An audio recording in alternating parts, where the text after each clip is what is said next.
Hello there. This is Emanuel Kuntzelman, founder and president of Greenheart International, and here today with the Global Purpose Movement and our series of interviews. Today, my guest is Brandon Peele. He's a certified purpose guide, the author of Planet on Purpose, a business consultant, and one of the most powerful people in purpose today. We're really pleased to have you with us today, Brandon. Thank you for taking the time to talk with the Global Purpose Movement. Well, of course, man. Well, I mean, it's an honor to be here and trumpet the same cry that we both believe in. All right. Well, very good.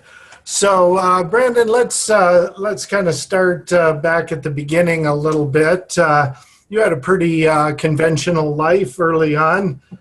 You grew up in Illinois, as did I, so we share that one.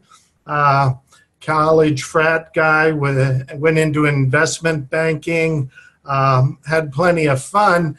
And then you mentioned at around age 28 in your life, you were feeling like you were living someone else's life. You want to tell us a little bit about that and what that did for you, how it propelled you into purpose? Yeah. Well, I mean, first, let me just share that, I'm incredibly grateful to have grown up in the Midwest in Chicago and to be upper middle class. I mean, it afforded me enormous educational, developmental opportunities. My parents, incredibly loving, had a very traditional upbringing with like Little League and corn festivals and, going to Epcot Center and, a lot of things that most people want. And now, and so it's with that reverence and that gratitude that I share what I'm about to share that, the soul conversation was largely silent, and I think to a great extent still is in the Midwest. And it You probably mean the conversation with your soul? well, a conversation that there is such a thing as soul. Okay. It oftentimes gets collapsed with spirit in the kind of the Christianity conversation, or that people regard it as something African Americans do on the weekends with their music. It's like it's not something like, oh, you have a soul, Brandon, and you have a soul, Emmanuel, and there's a message there, and there's something for you to do about it. Now that's what I mean by the conversation about soul was just completely silent. Yeah. And again, it's through no fault of anybody, but that it just was missing. And so, in my 20s, as I started to kind of meet the realities of living in more or less a soulless economy, doing investment banking and venture capital and startups, I didn't even have the vocabulary, like the language, because it just was non-existent in my culture, to say, I don't know my purpose, or I need to figure out what my life is about. It was just because I was succeeding in all the kind of traditional metrics, like pretty girlfriends, cool jobs, cool car, fun travel trips. But like there's something inside of me that was like, I hate this. I hate all of it. And I don't know why, because I've been conditioned to love it. Yeah. Right. And so, I began to live like the secret life of just being this insane party animal. So on one level, I'm like getting great grades and, leadership and, stellar career. The other level, I'm like blowing my brains out every weekend with drugs and alcohol. And, by the time I was 27, I'd been arrested in 6 different states. And Well, that's quite a record there. You must have been partying it up in pretty yeah, good form, right? yeah. I mean, and that's, if you think about the iceberg, that's just what I got caught for, right? I was, I had like a whole, like every weekend was some story that like had never, at least I'd never, done before or something. And so, I began to develop this identity as like this, almost like this clown, like this kind of Chris Farley, like big, huge appetites for women and booze and drugs and travel. Um, and I remember it distinctly. I'd moved to Los Angeles after I left Chicago and was working at a startup. And I was sitting in this bar in Hermosa Beach, and it just hit me like, I'm a clown. I'm a clown. Like, my life exists to amuse myself and others, and my worth is only driven by my ability to be amusing. Or and it's like that's when the descent happened. Like, okay, something, and again, I didn't have any language to talk about like this, what Clarissa Pinkola Estes calls that, this hambre de alma, this hunger of the soul to be blessed, to be acknowledged, to be expressed. And so, yeah, I continue to party, live this party, high achieving life. But then I would kind of steal away and start to read the New York Times and drink coffee and smoke cigarettes and think about, what is the world? Who am I? Like what am I supposed to be doing here? And luckily when I got to graduate school, so I left during the first dot-com crash. Like a lot of people, I went back to business school, and at Columbia, I had the opportunity to take this self-awareness course called Creativity and Personal Mastery, and that's when just kind of the crack in the worldview and the idea about what was possible in life happened. And from there, my journey was not this kind of safe, predictable climb up the corporate ladder. And I just after grad school, when my colleagues went back to Wall Street or McKinsey, I went to India. I'm like, I've got to go find out what's happening, because I'm pretty sure I leaned my ladder up against the wrong wall. So that's the beginning of my journey. Of course, there's more to share, but that's kind of how I made the transition out of the default world. Well, thank you for those self-confessions there. That's extremely interesting. So, after that, you set up a company called EVR1, I believe, selling purpose products. And then finally around 2011, I believe, is when you really took your first purpose guide course. And that led, I believe, in around 2014 to declaring yourself a purpose guide and starting on this work. Do you want to tell us a little bit about your discovery work in purpose, who some of your mentors were, and that kind of background? Yeah, I'd be happy to. So, rewinding the tape to grad school, move out to the Bay Area, and again, like not knowing what was actually missing. Like I attributed to like a lack of spirituality. So in a sense, I spent basically 7 years doing every kind of spiritual practice I could get my hands on. Vipassana, meditation, karma yoga, integral yoga. Doing all this middle world personal development with Landmark, the Mankind Project, nonviolent communication.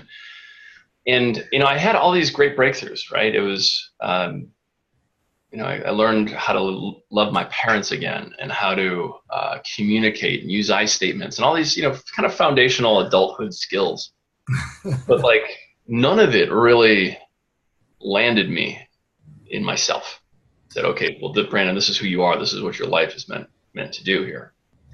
And like you said, 2011 is when I met Jonathan Gustin, and he's now the founder of the Purpose Guides Institute. Right. And we worked together for 6 months, and it was the food that I had been missing. It was the thing that finally satiated this hambre de alma. And so Jonathan and I did this amazing work, and a lot of it was based on Tim Kelly, but also Bill Plotkin and Rod Stryker. And identified all these different ego parts. So, critic, image consultant, wounded child, skeptic, risk manager, and kind of cleared the channel for soul. And I gotta share that, as much as of a purpose zealot as I am, like, I think the part that is most transformational is not the discovery itself, but it's actually clearing the channel of those kind of limiting beliefs, the voices, the I'm not good enough from the critic, the it'll never happen from the skeptic, the I must look good all the time from the image consultant, the wounded child that just runs away from all pain and conflict. And so getting clear of that was what, that was literally the greatest liberation, greatest freedom that I've ever felt. It's like Bill Plotkin talks about people carrying this long black bag of crap. Right. And, it's all the woundings, all the limiting beliefs, and all the stuff that just literally slows down everything. And you're All just like, that cultural baggage. yeah, it's cultural baggage, parental wounding, all this kind of stuff. And then when you do this work of like, dealing with these inner voices that are in the channel, clogging up and preventing soul from coming through, and you drop it, just like all of a sudden you just feel a spring. So, I swam at Hinsdale Central in Chicago, and we used to put these little rubber bands on, tie them to the side of the pool, and then like we'd swim against the resistance. It'd get harder and harder and harder. And you'd still be making progress, but it would get harder and harder and harder. And that's basically what this journey is. And then when you cut that band, you literally just, you spring forth. And like, I still didn't know my purpose. I still had zero idea what it could be. But I was free of everything that was going to get in the way of it. And so this work with Jonathan was pivotal. I mean, it was it was like literally the most powerful work I'd ever done. And then we did a number of, soul encounter, personal development exercises. And that's when I launched Everyone. So another buddy of mine, Dane Zerong, who is also a client of Jonathan's and went on to go do work with Bill Plotkin, we launched this company, selling products and services. And then about 18 months into it, and we had a lot of success, distributors all over the world, and press and USA Today and TechCrunch and all that kind of stuff. We're like, we're actually not making a difference. So, Everyone was basically my first purpose project, and I did it for about 18 months. And although, sales were growing and, starting to make money and all that, when we started to talk to our customers, they didn't care. They didn't care about their purpose and the purpose of humanity and all that kind of stuff that we were trying to achieve. And so Dane and I were also guides ourselves. People were coming to us without us seeking that. People were coming to us to guide them. Like my first clients were a couple of buddies from Chicago, my mom, two of my aunts. And it wasn't because I tried to get clients. They were like, help me. I'm like, okay, I'll help you. Then we kind of put two and two together, and we're like, we're guides. The universe is calling us to guide. We need to go get trained. And so Dane went to go train with Bill Plotkin, and I trained with Jonathan Gustin. And so I've been doing this work unofficially since 2012, and then officially since 2014. Well, that's quite an extraordinary story. And I must admit, there's an element of courage here that is keenly part of the purpose work. I mean, most people, to begin with your life, a lot of fun, doing quite well financially, no real worries in the world. I mean, it takes a little bit of courage to break away from that. Sounds like you had a little pendulum swing there, and the route to India and everything else. But then you kind of settled in with Everyone and had another good business, and yet still weren't satisfied. What do you think does it take to find that kind of courage? Was that the kind of person you were as a young man? Were you willing to kind of just toss things up in the air and start over, or was it something special that struck a chord in you to make you do that? So, there's lots of things we can say about this. One is, we can't ignore white privilege, especially like tall, Ivy educated, deep voiced white privilege, like I have. So, my parents were loving, believed in me, encouraged me. Like I had there's no reason that I should not be courageous. Right. Right. Society is basically designed with people like me in mind.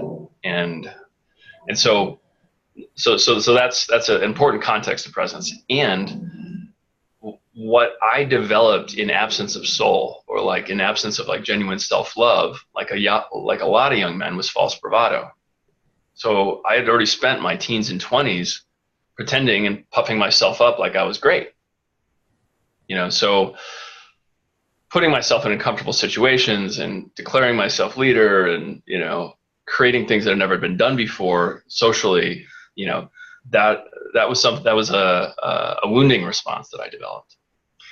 So in a sense, like, adding soul into the mix just allowed me to use this kind of courage for good, in a sense, because I was using it for, to cover up my own insecurities. Now, all right, so then take society, take all that out of the picture. There's still a sense of being trapped, even with all that. Like I said, I felt like I was trapped inside of this clown, inside of this party boy, inside of this, work hard, play hard persona. And it did take a fair amount of courage to say, I'm not going to eat meat, and I'm not going to, do that line of Coke with you, or, drink that with you, because, I have to meditate in the morning. My life is about something now. So, again, we're not talking like the courage to break free from, abusive spouse or anything like that. But it does take some courage to actually leave that old identity.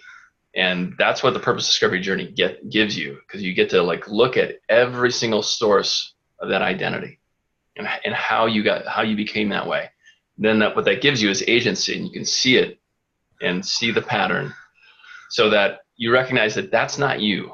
I mean, it's a part of you, but it's not you in your totality. So it makes it easier to choose from purpose, to choose from soul, because you have that distance afforded through this discovery process.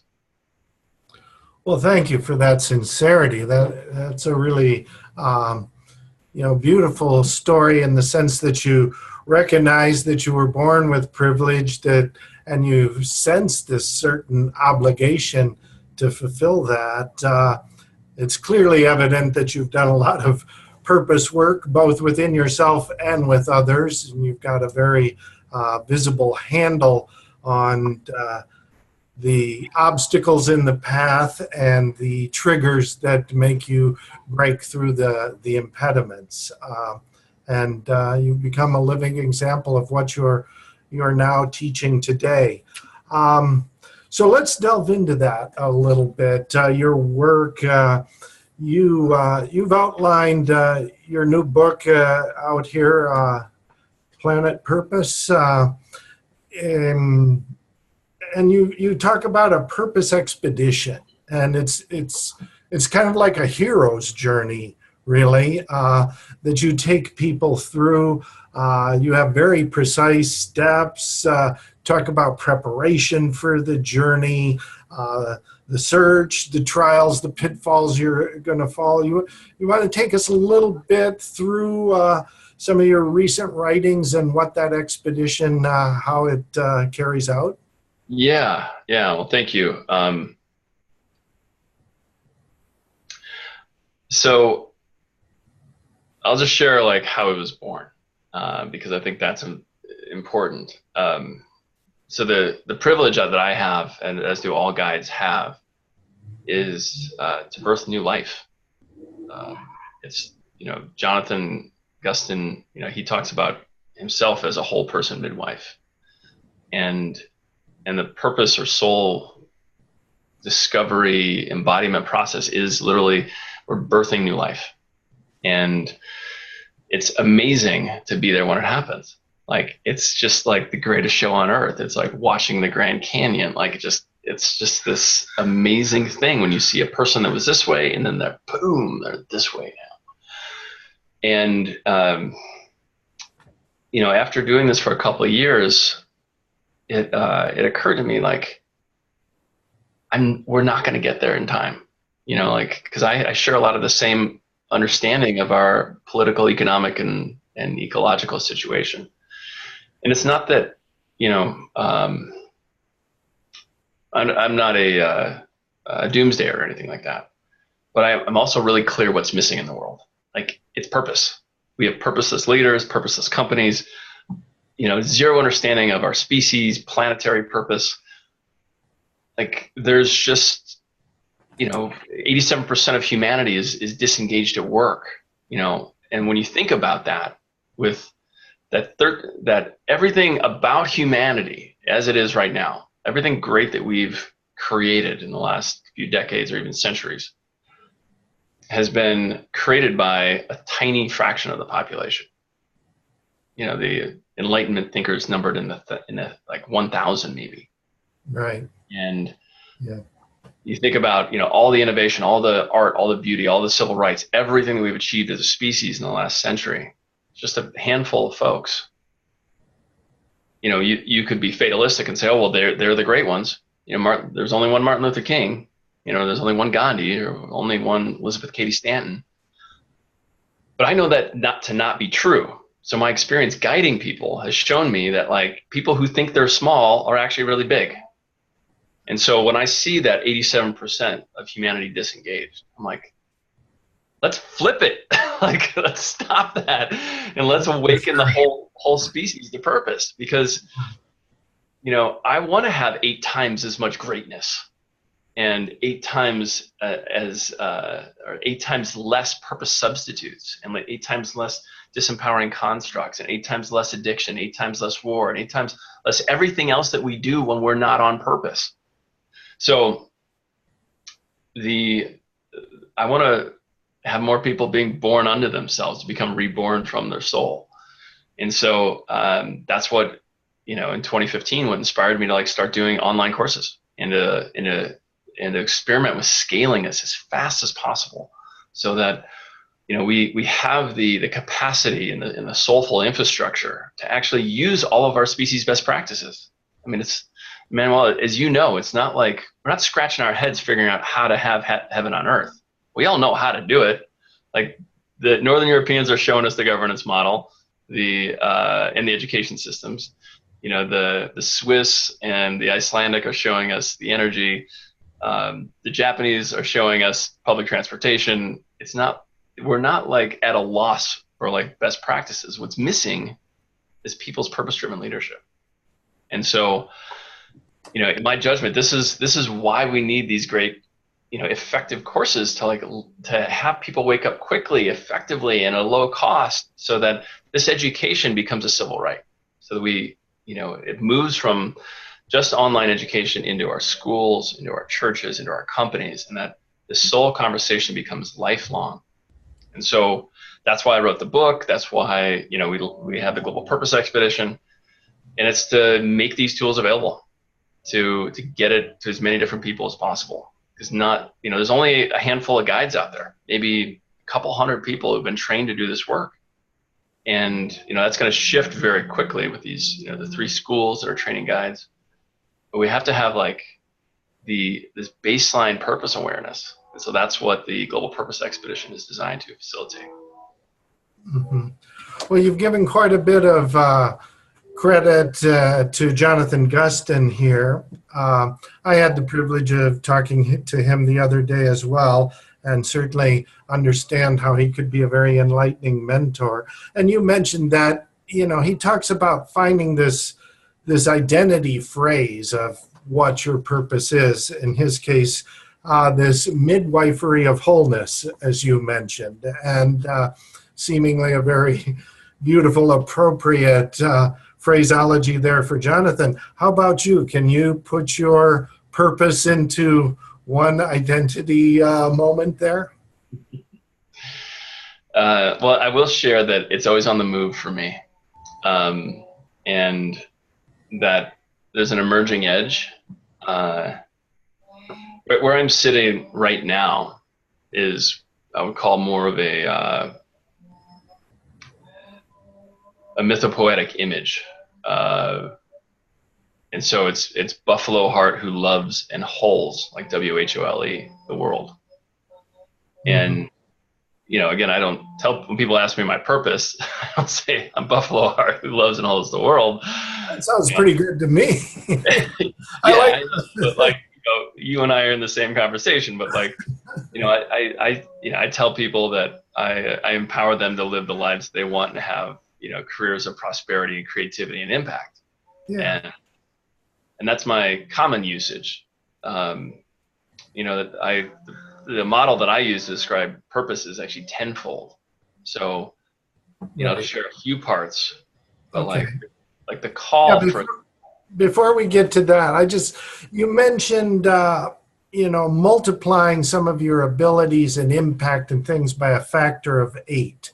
I was just curious where that comes from. I've heard with flow states, it could be a factor of 5 to 8 or something like that.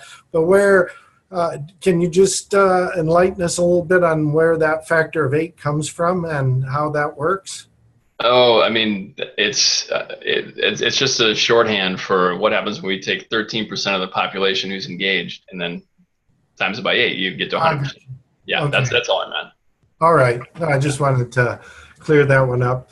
Yeah, let's talk a little bit about the different aspects of your purpose. You designed a sort of purpose tree with 10 components to it. Go ahead, give us a little Yeah. information, a little more detail on that.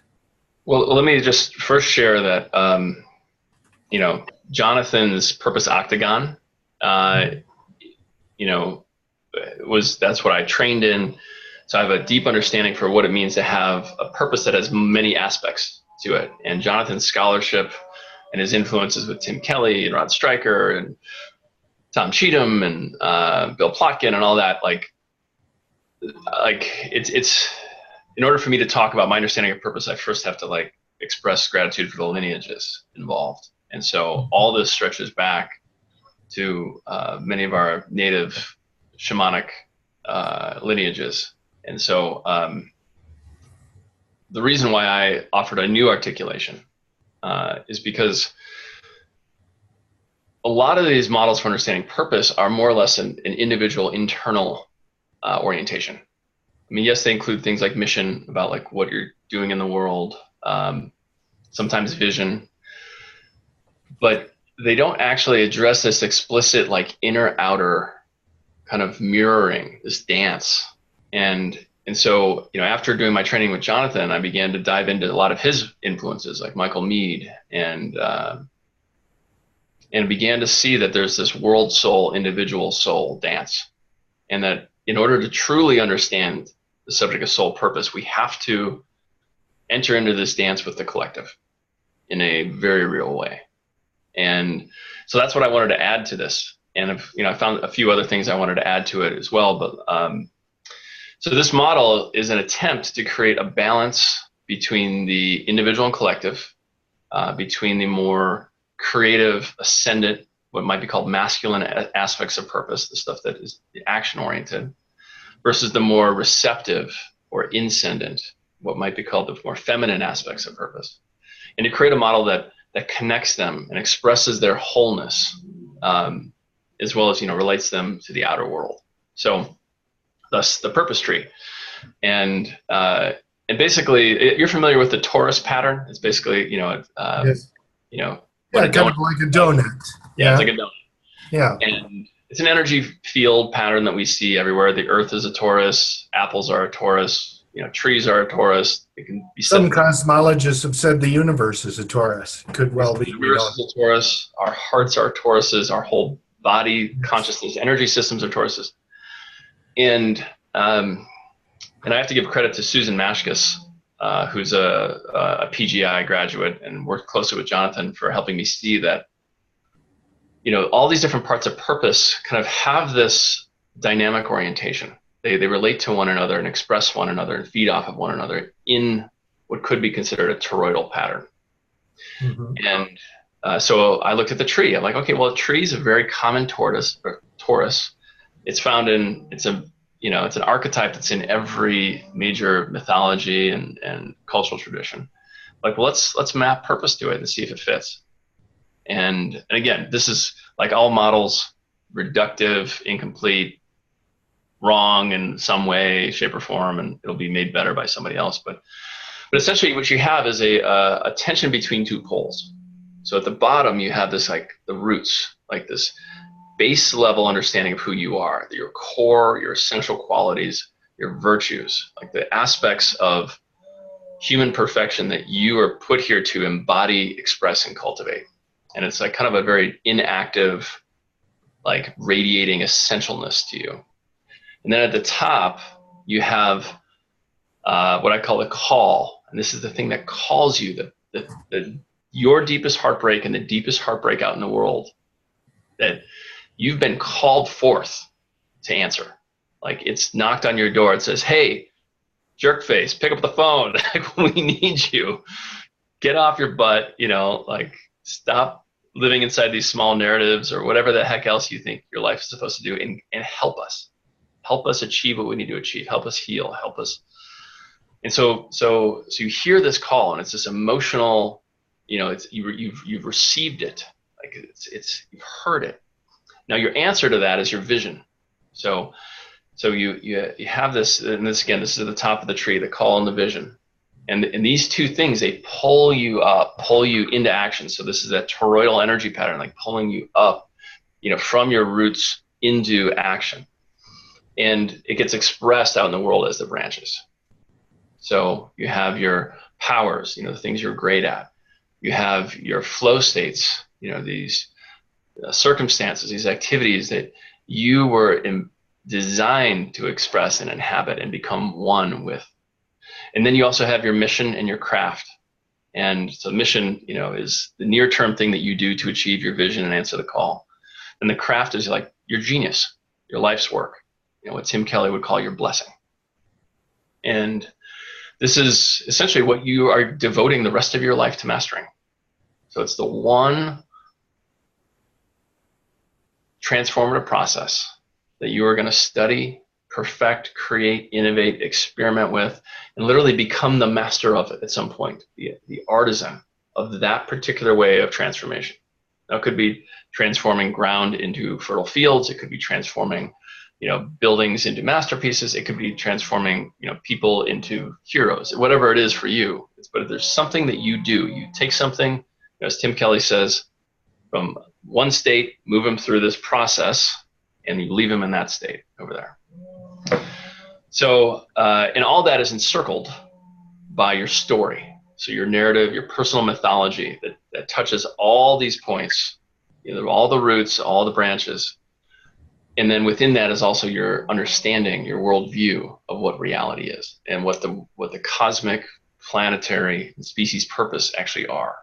And so you have this kind of beautiful fit of like this personal purpose tree within the purpose of the cosmos and the species and the planet.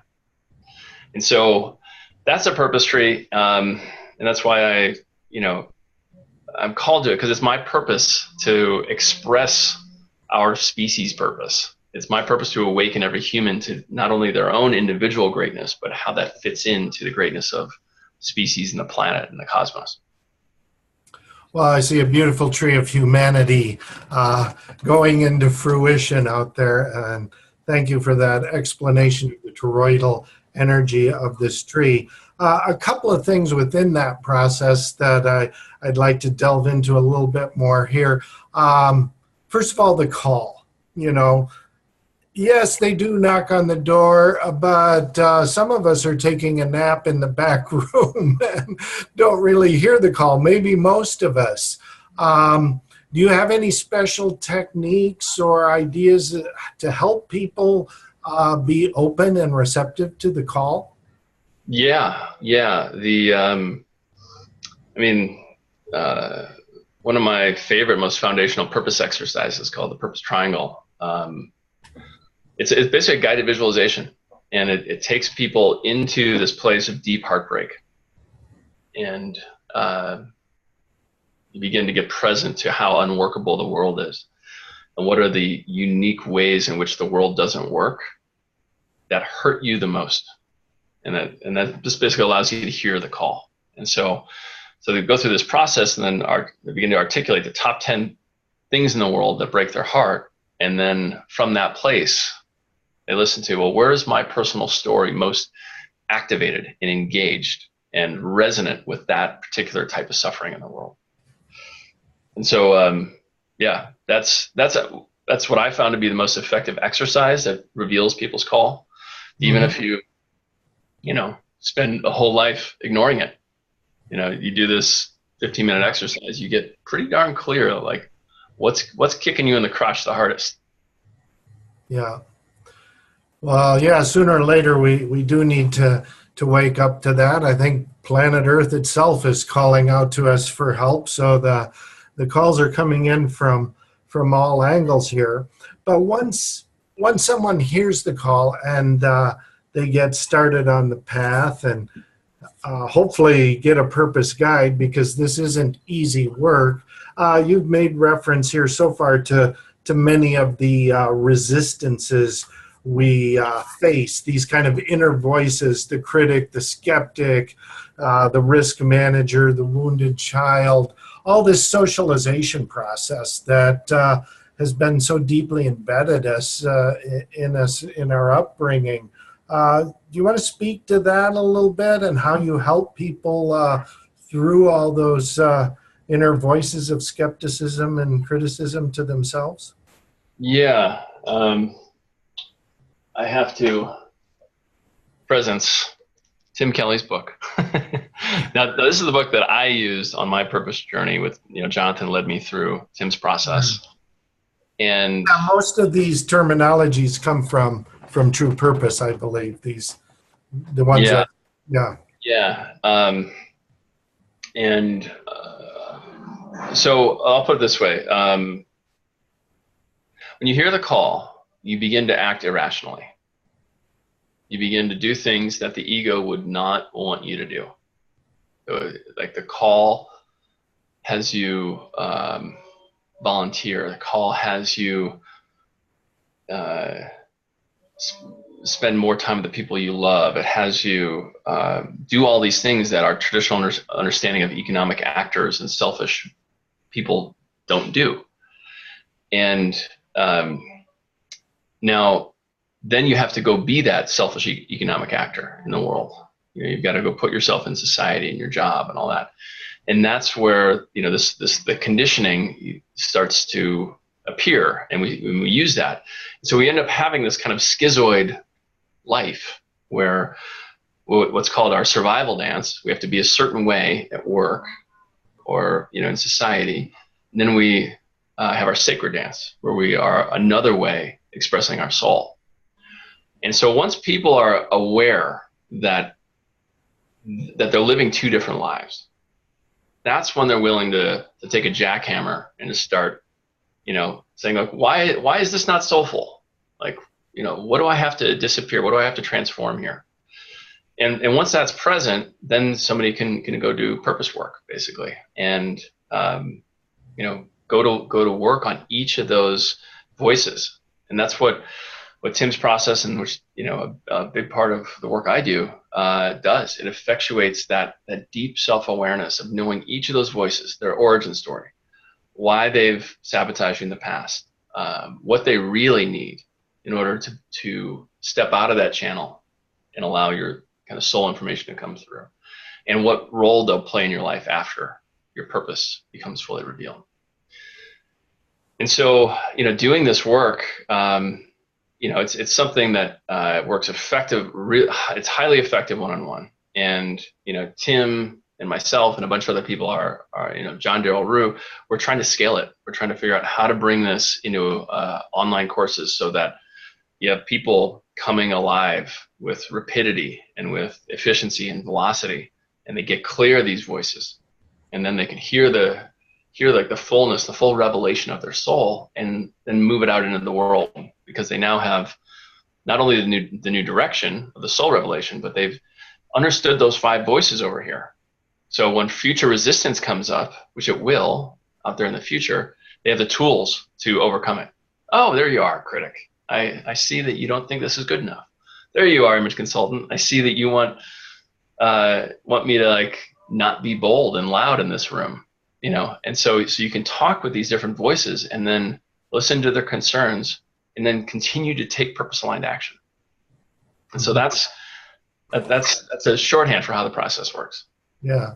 So in your online course or your work with this, do you use what's known as voice dialogue with these inner voices? Do you have your participants utilize that technique? Not voice dialogue per se, which my understanding is that's Helen Sidra Stone's work that involves a lot of one-on-one work. Mm-hmm.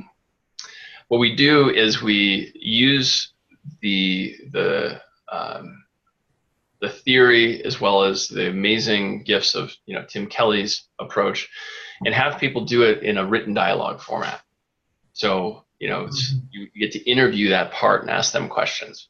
Yeah. And so it's not done with the attention and care of a one-on-one guide, but it begins to give you a measure of understanding of where this part comes from and what it is that has created it and has it be so loud in your life. Mm-hmm. Okay. Yeah, very similar sort of thing. And so hopefully then overcoming all these resistances, one on the purpose path, the purpose expedition here, comes to a certain revelation and a return and integration into their life to make this whole and complete. You want to tell us a little bit about that exciting part of the process? Yeah.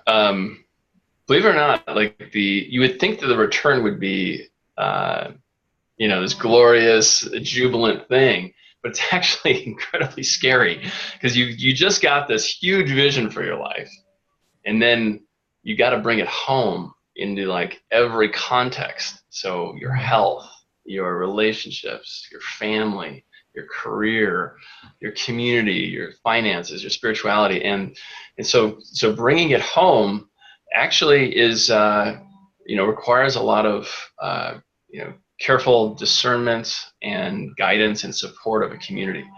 So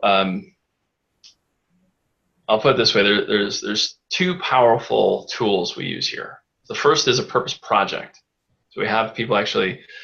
There's a process where their next mission, so that very first expression of their purpose gets revealed.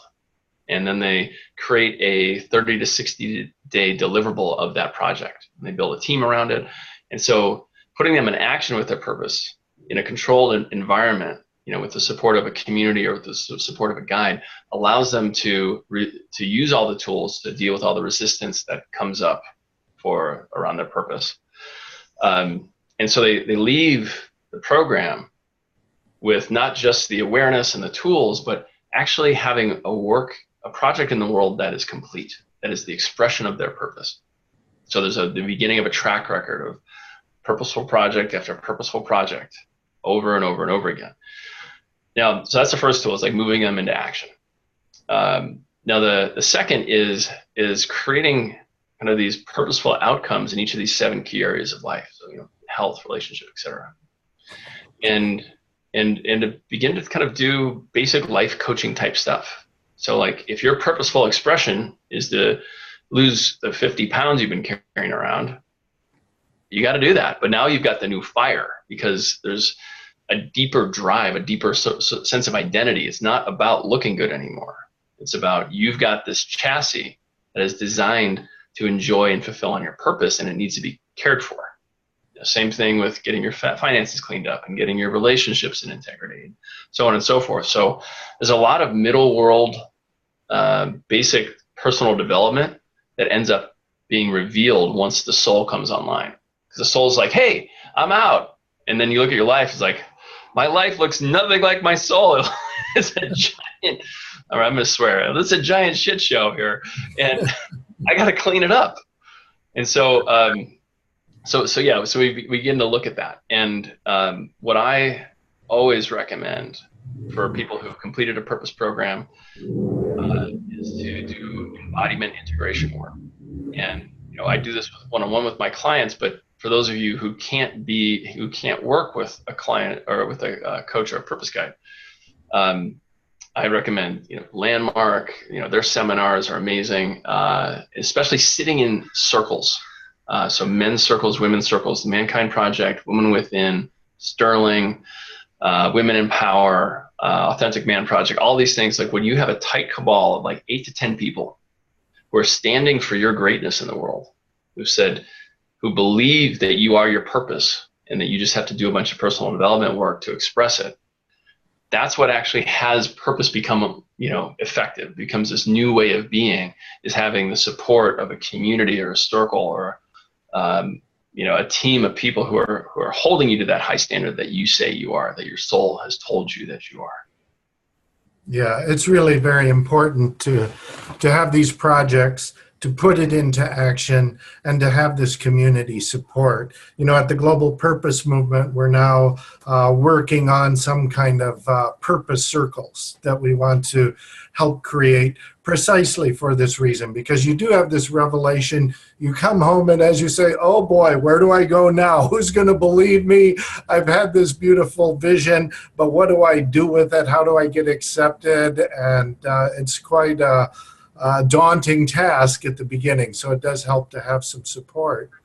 Well, we've just got a few minutes left, Brandon, but I would like to, you made reference early on to the small group of people, the maybe 1,000 people that created the Enlightenment or the Renaissance, and that the rather dire circumstances of the planet. But yet at the same time, apparently we do have maybe 10, 15% of very engaged, purposeful people. That's a lot more than we've ever had before. That's a real good critical mass base on which to make a difference, possibly to transform the world. Just tell us a little bit about your future vision, the extension of purpose, if you will. Will this take hold? Will it solve our problems? And if so, what would the world look like economically and politically a few decades down the line? Yeah. Well, first, I want to answer that question of like, are we at a tipping point? And absolutely, we have passed the tipping point by most measures. 97% of Americans say purpose is important. In America, 30% of our workforce is engaged. So we're doing, twice as good as the rest of the species. We're witnessing, this purpose paradigm, this purpose gestalt. It's everywhere. It's on buses. Justin Bieber is singing about it. Katy Perry has said 2017 is the year of purposeful pop.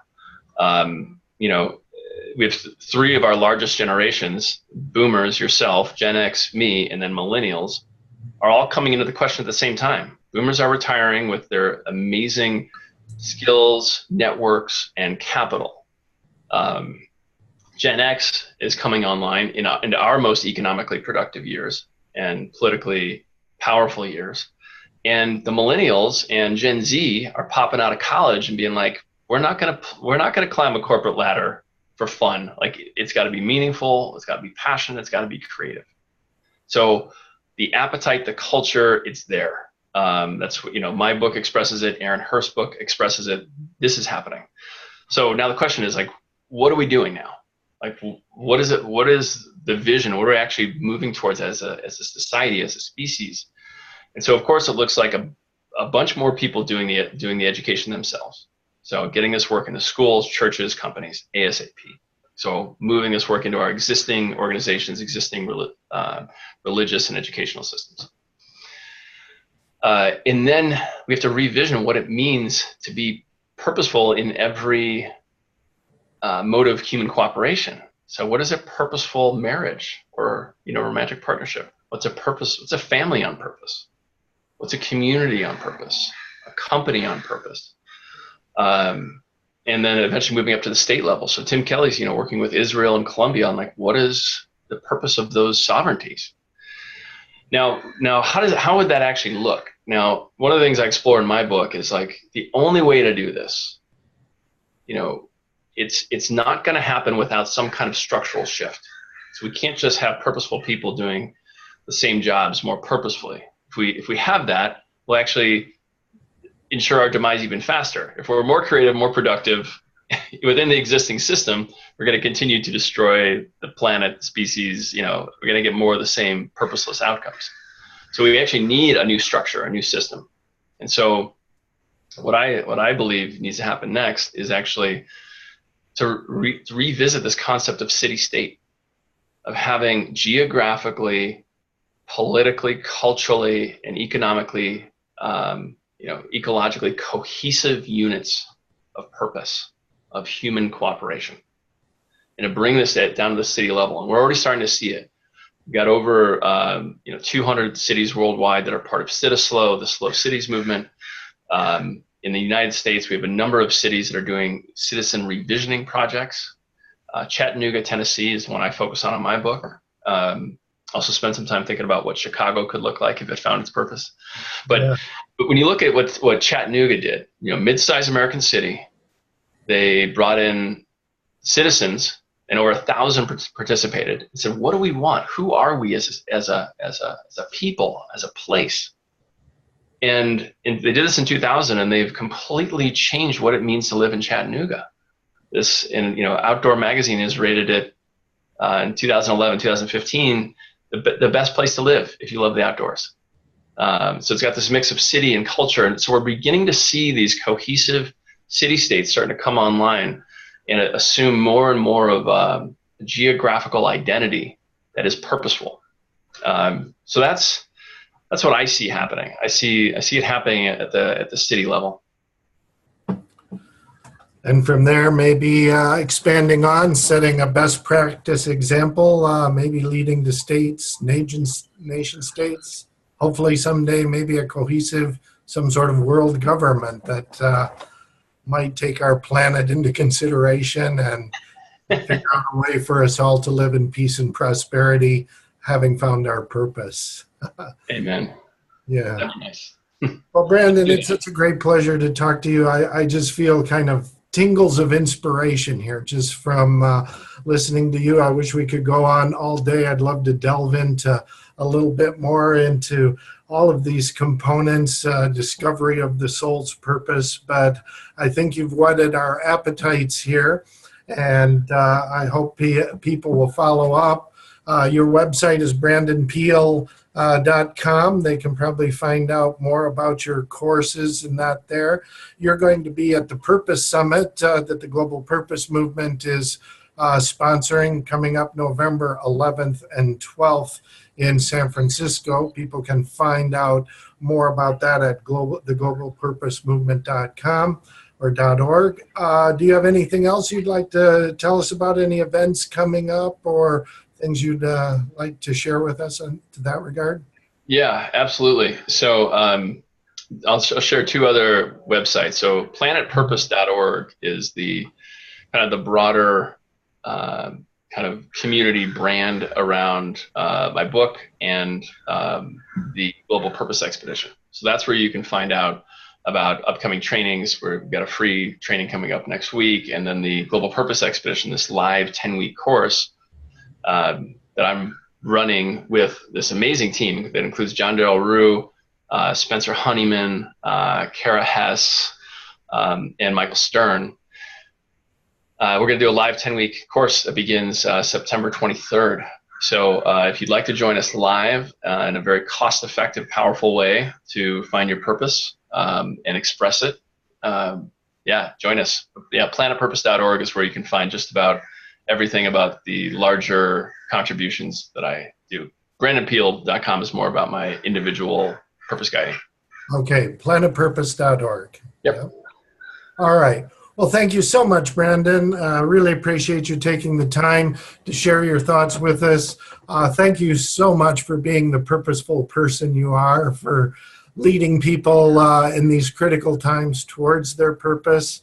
Our guest today is Brandon Peele, author of Planet on Purpose, Certified Purpose Guide. Thank you again for joining us. We really appreciate it and look forward to seeing you at the Purpose Summit this fall. Awesome. Take care, Emanuel. Thank you. Okay. Take care, Brandon. Thank you.